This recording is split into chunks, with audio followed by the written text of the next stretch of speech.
Well, hello, everybody, and welcome to another episode of the SaaS Marketing Makeover. Very excited today. I'm being joined by the one and only Frederik Hermann. Welcome to the show, Frederik. Hey there. Thank you for having me. Of course, man. So we got the VP of Marketing at Saleshood. Are you ready to put your CMO hat on? Let's see what the wheel reveals. Yeah, what the wheel reveals. I like that. He's got his own. He's taking over my job, guys. Watch out. This is perfect. Now, do you have anybody you hope it's going to be? Hopefully a company that we are somewhat familiar with. Too. Well, we have some background. I don't know. Yeah, I love it. All right, well, let's dive right in. Let's spin that wheel, Daniel. Oh, I do know these people. Ish. I don't know Hopin. It's going to probably be Hopin then. Great. Okay, it's Hopin, and Frederik doesn't know Hopin. This is perfect. We're going to really test your skills. Okay, so I know the other one. I know, right? I think I knew the other ones too. I know Hopin because I've seen it before, and I've actually used it, but it's this weird space. So, can you see my screen? Yeah. Okay, so Hopin, essentially, I found out about because I was speaking at all these conferences, before the world kind of flipped upside down, and a lot of them moved to Hopin because it's this like virtual event, which is more than just a screen share. Does that kind of make sense? So right off the bat, I think they do a pretty good job of like communicating what they do, and I actually really like this interactive like product shot. What do you think about this product shot? I was taking some notes before as well, and we implemented some animations in that same exact spot at Bird Eye as well. I think it makes a huge difference to see some of the product in action and what to expect later on when you actually instead of some very abstract picture of people or whatever. No, I like that. And I think one of the things that maybe are a little interesting here is like, I think it's really like, so host your most interactive online event yet. Hopin is a virtual venue with multiple interactive areas that are optimized for connecting and engaging. Attendees can move in and out of rooms, just like an in-person event.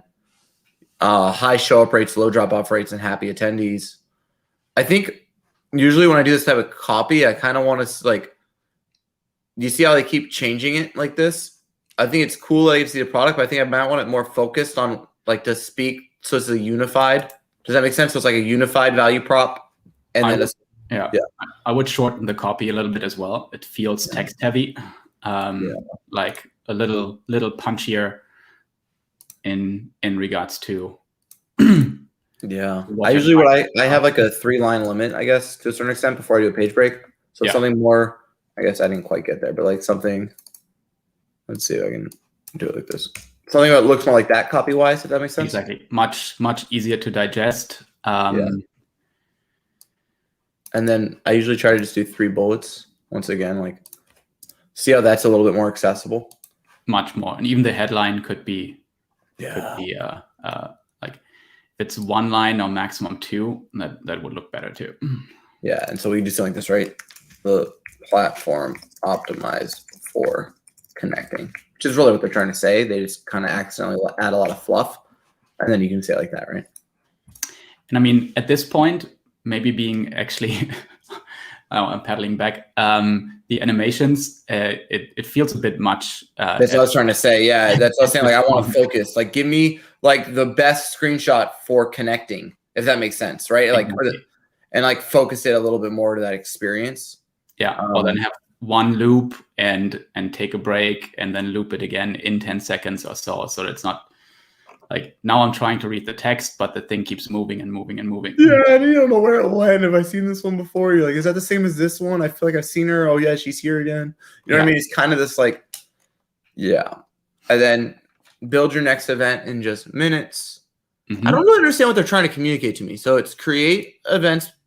It's like we do virtual events, right? And then in fact, they're not only virtual, they're interactive.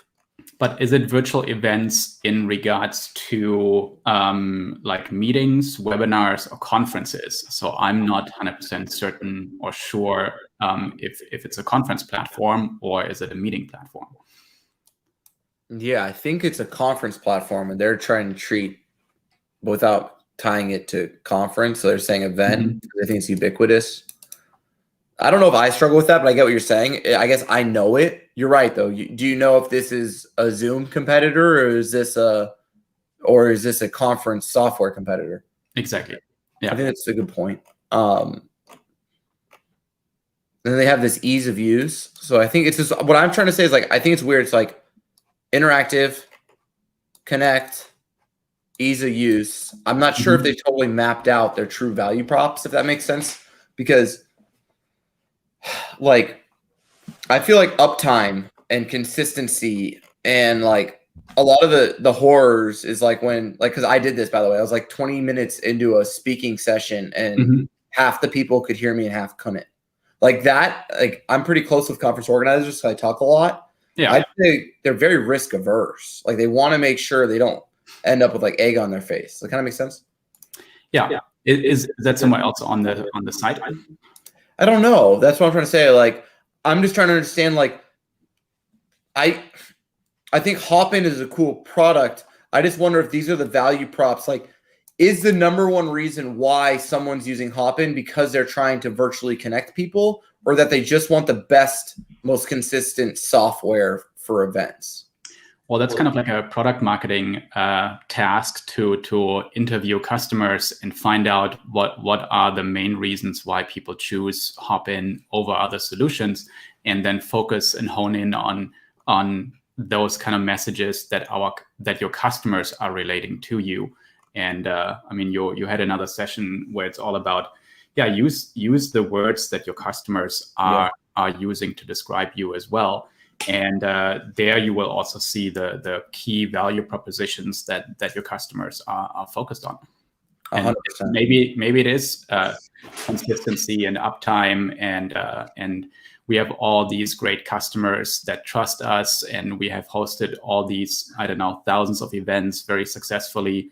And I don't know if you saw it in the news, but the big Glastonbury festival in the UK had a major outage, and people paid like $30 for their virtual tickets, and for most of them it didn't work for hours. And so I hear you. I think it's a big value proposition. Yeah, like for me, I think a lot of it is like, how does this drive sponsorships, right? Because I think selling sponsorships for a virtual event is tough. So like my point is like, I don't think they're speaking to their use case. I think they're speaking to like their own vision for their product. Like I think they're trying to build Hopin to be the most interactive online event software in the world. I think that's what they're trying to do. I don't know if that's what their customers trying to do is my point. And I think we can sometimes get caught up in product marketing and in software where it's just like me instead of a you. And to me, it just seems very me. Like they don't really understand the conference organizer, because to me, the conference organizer is worried that a lot of their speakers are over 40 years old and are going to struggle maybe with software, and they have to do a lot of speaking onboarding sessions. So because it's not like there's an AV person, right? So like how do you do with poor Wi-Fi connections if the speaker isn't hardwired? Even though we tell them to be hardwired, like how do you do with non-hardwired speakers? Like I think there's a lot here, because I'm behind the scenes, so I'm pretty close to a conference organizer, if that makes sense. And I don't see them speaking to that like they could, if that makes sense.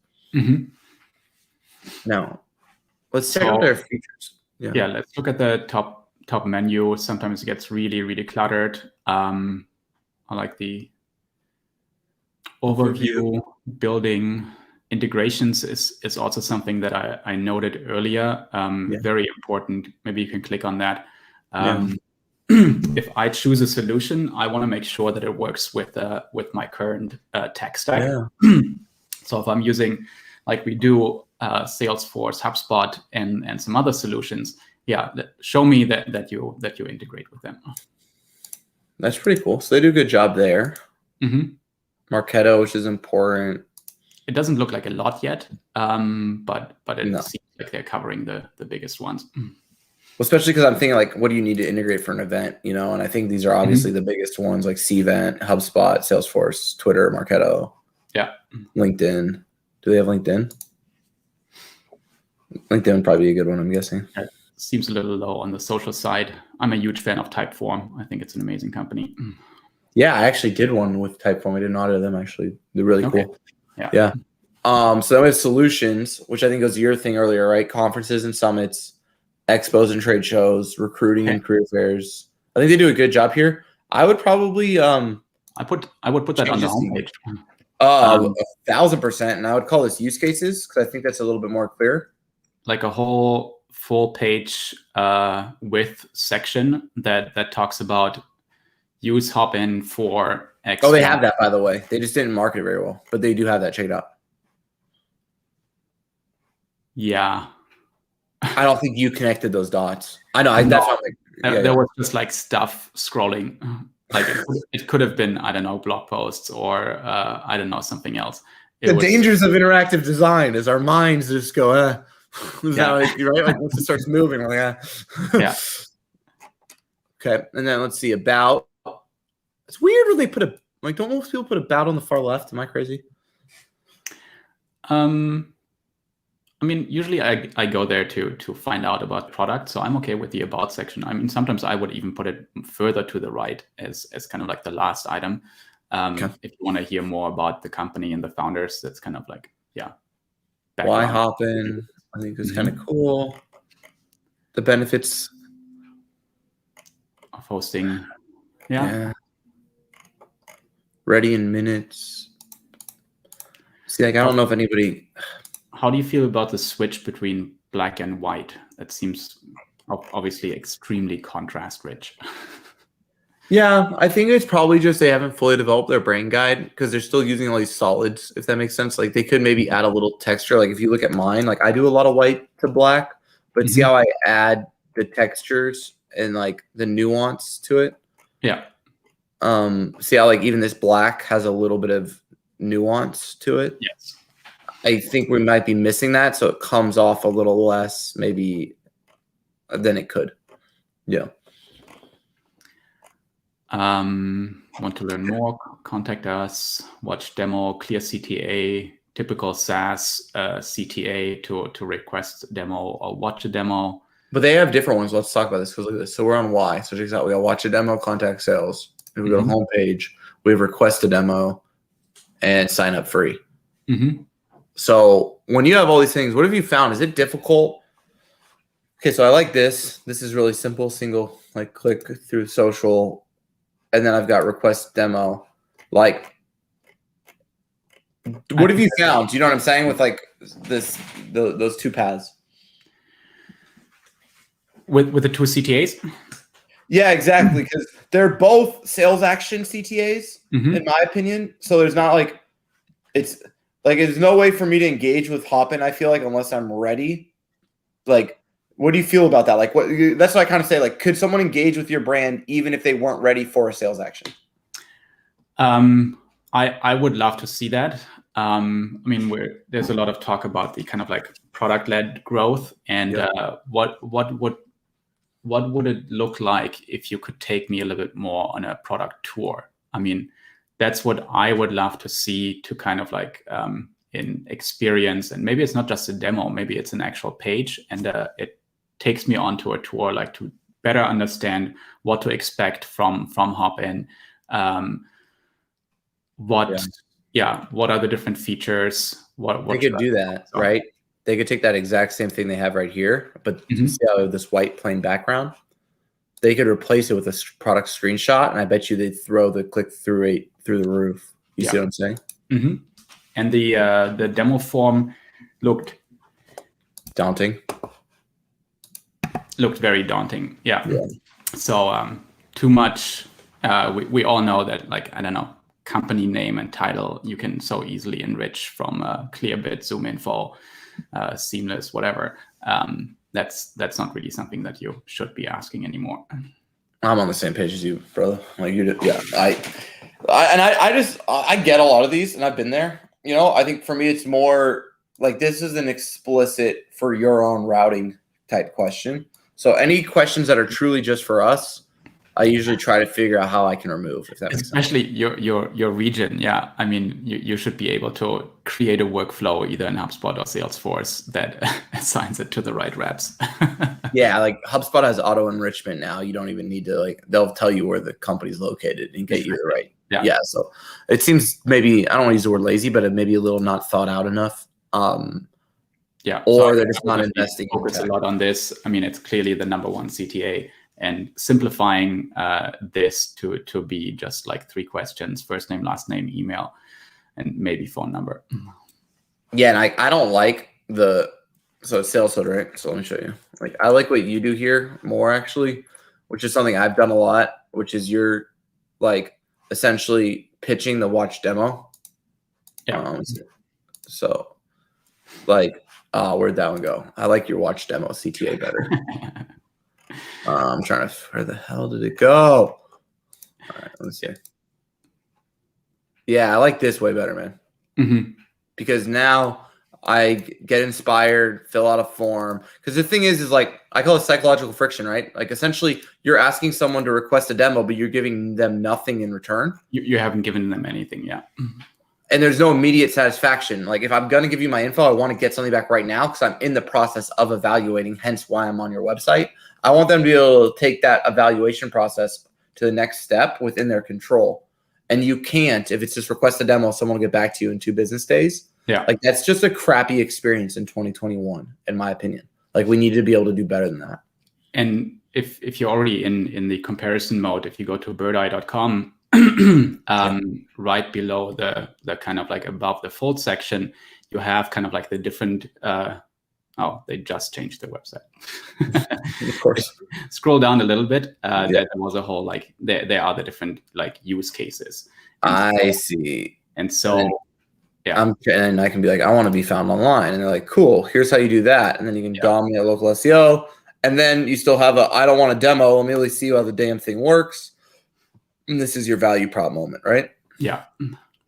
And so could Hopin do something so that I truly understand all the different kinds of events that they are able to host at an earlier stage right here. And then well, you could, right? Because you could create this. See how it says create virtual events? You could make this a drop down, like let's say this, and then they could scroll just like this, and then you could put them on their own path by having them self-identify their use case, right? Yeah. That's kind of clever. I like where your head's at. And then who did it? SurveyMonkey did that, where you can say here, create virtual events, and then you saw that being animated. I don't know if it's still the case, but there you go. So you would have create virtual conferences, create virtual trade shows, and have that piece change as well, so that I immediately understand, oh, these are all the cool things that I can do with Hopin. 1,000%. No, I think that's helpful. I think you'd also have to survey your persona and ask, does their persona do multiple things with Hopin, or they only want it for conferences? And if that's the case, can we maybe get more explicit and really then value prop around conferences, right?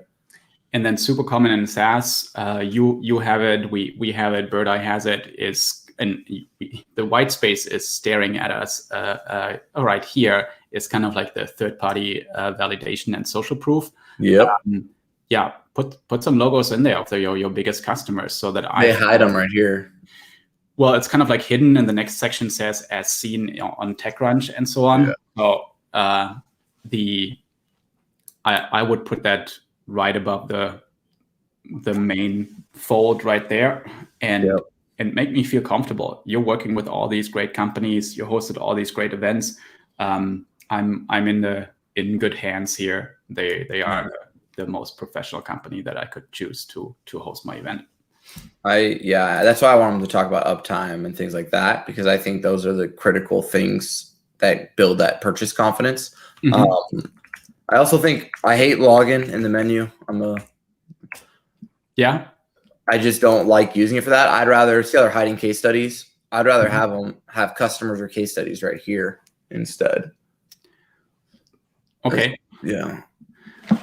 I mean, both at Saleshood and Birdeye, we have a lot of people that just go to the homepage in order to be able to log into their own, into our product. So I want to put it on the footer. I agree. I just want to Okay. put it on the footer. I don't know. Is there a reason why everybody does it in the menu? I asked a lot of CMOs, and they just tell me that's what they already had. No one ever has a good answer. No, I mean, at least half the people that come to our website are our own customers. So it is kind of like the second most important CTA on the entire website. So it needs to be all the way on top. And so it needs to be prevalent. Can we put it over here then maybe though, where it's like, yeah. You know what I'm saying? Like, oh yeah, I get what you're saying though. You're like, we don't want to. I get. Don't they mostly save? Do people not save their login page or something? No, I mean, you have your nice bookmarks bar there. I have the same one there with all the things that I access very frequently. That's what it's there for. That's what it's built for. But I see so many people who are not using it. I love it. Okay, let's talk pricing. We haven't got there yet. So. Okay, I love the toggle. I'm always a big fan of this. Mm-hmm. I think it's huge for increasing your average order value. And I mean, I've been in SaaS for many years. We have spent so much time optimizing pricing pages. It's a science by itself, and I would say this is a good example because you kind of like see what to expect. You can good on scroll. It stays with me. Yeah. Oh, it doesn't stay totally with me though. So I want this anchored to the top of the page. Not see how it doesn't stay. Mm-hmm. But it's good. That's just like a it's a CSS glitch. Yeah, exactly. So it's trying. I like this, man. I think it's I mean, we implemented something similar at Birdeye as well, and I think it's well done for sure. Is there value prop then? I don't understand what triggers the. This is what I sometimes don't get when how people do pricing. So I get all the same stuff. I get all the same stuff. I get wait a second, not everything. Mm-hmm. So what's there between growth and business? I guess is where I think this is my only gap. If I like actually really evaluate it, like what's the gap between growth and business? Like if I have more than 5 seats, does that make me? So could you just put 5+ seats? Do you see what I'm saying? Mm-hmm. I think that's probably it. And then if you scroll down further, there are probably gaps on even growth that business has and growth doesn't. Yeah, they have some, but they're not like this. Like this one goes against me. So you're trying to tell me unless I pay for business, you're not going to make my uptime is going to suck. This is the real that the SDRs and AEs are dealing with every day when they fill out the form. And they're like, why do so many people keep asking me about uptime? It's like, well, they don't think they're going to get uptime, right? Like that's a pretty terrible miss there, I feel, because if I'm already paying for your platform and then like, oh, it's likely that it's going to go down. What do you mean by this? Oh, and you can't do this in 2021, man. You're like, so I don't have a designated point of contact? Like that's not even, dude, even the free software companies give me a dedicated POC. You know, kind of what I'm saying? Like, you're not going to onboard me at all? Even if I feel like it's some weird stuff here, if that makes sense, on how they chose to break up their pricing. I think they actually run into issues.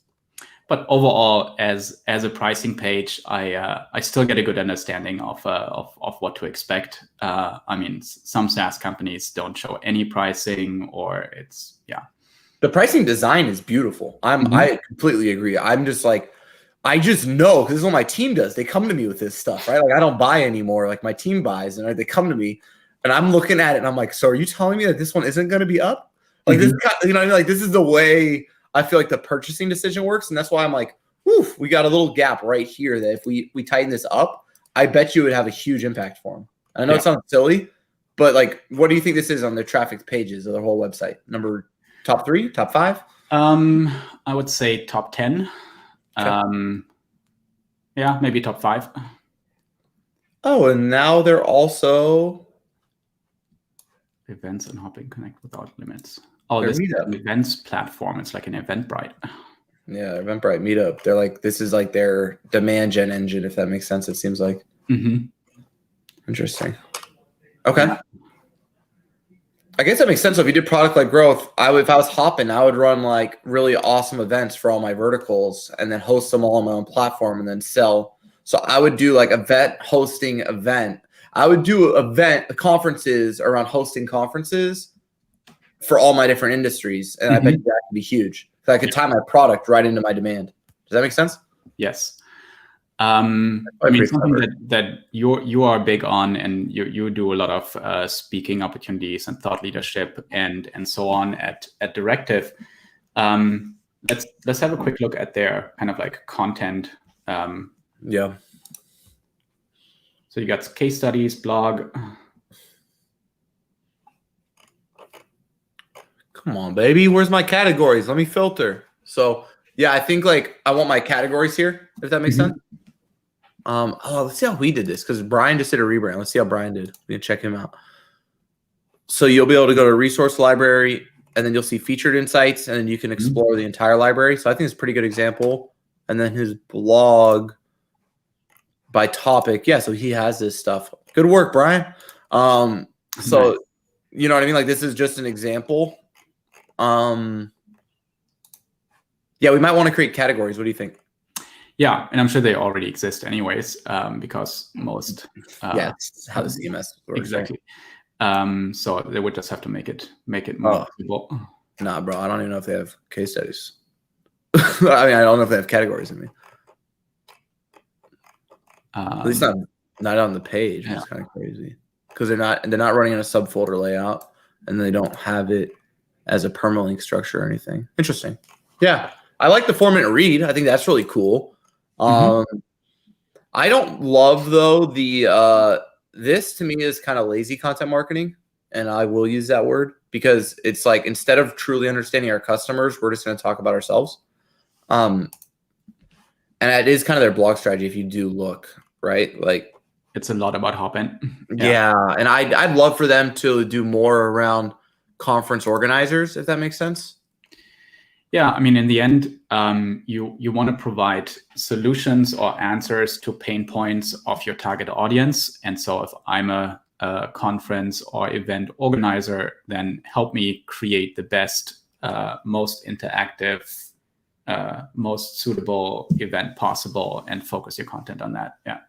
I'm glad you had us look here though, Frederik, because this is by far their biggest weakness, like how to prepare for a design interview. Like I'm all for having like internal blogs. I think it's kind of cool, but then put that all under a tag called culture or working at Hopin, and then keep it there. But I think you got to remember who butters the bread, if that makes sense. And exactly, the decision makers are your conference organizers, community.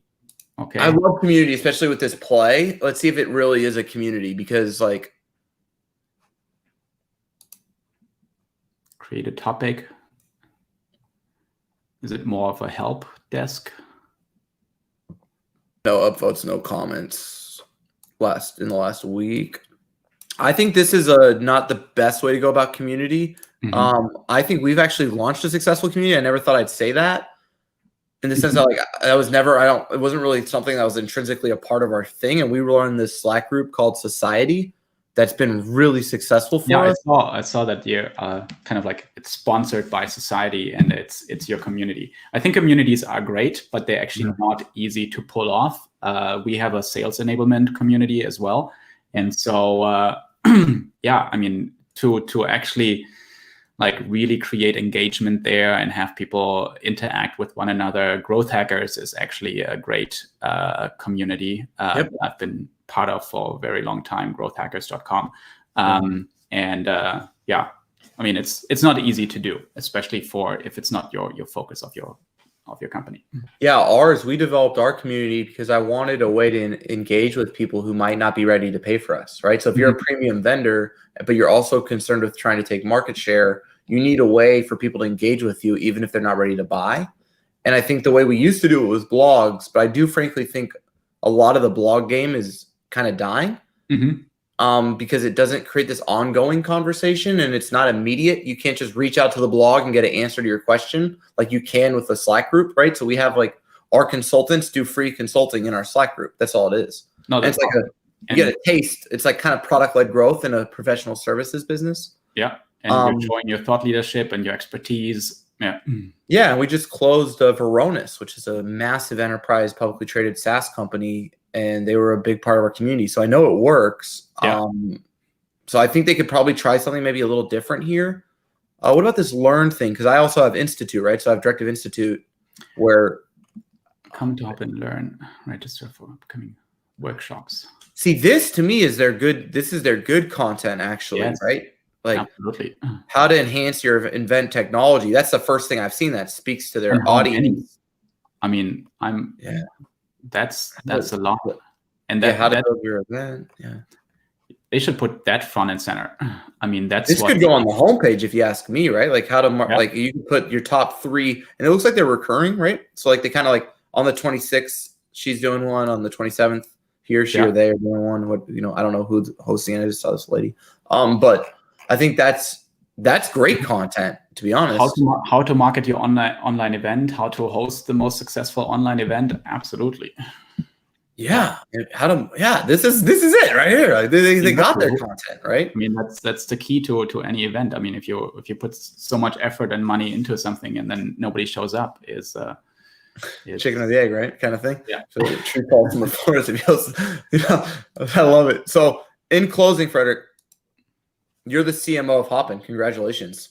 Sorry about that. Saleshood. What are you gonna do? What are the kind of big 3 things you want to do to make an impact? So I think focusing or reevaluating the content that you already have there and reorganizing it in a way that you provide value to your target decision makers. So obviously defining your ICP, who are the people who are actually going to pull the trigger and sign the contract to sign for Hopin subscription. What value can we provide to them? And you just got there, but it took us 30 minutes to actually find it. To put that front and center, how to market your event, a little bit more third-party validation. I wasn't aware of Hopin prior. If you show me that these 20 companies or you hosted these well-known events through Hopin, I feel much better right away because there are so many young startups out there. Yeah.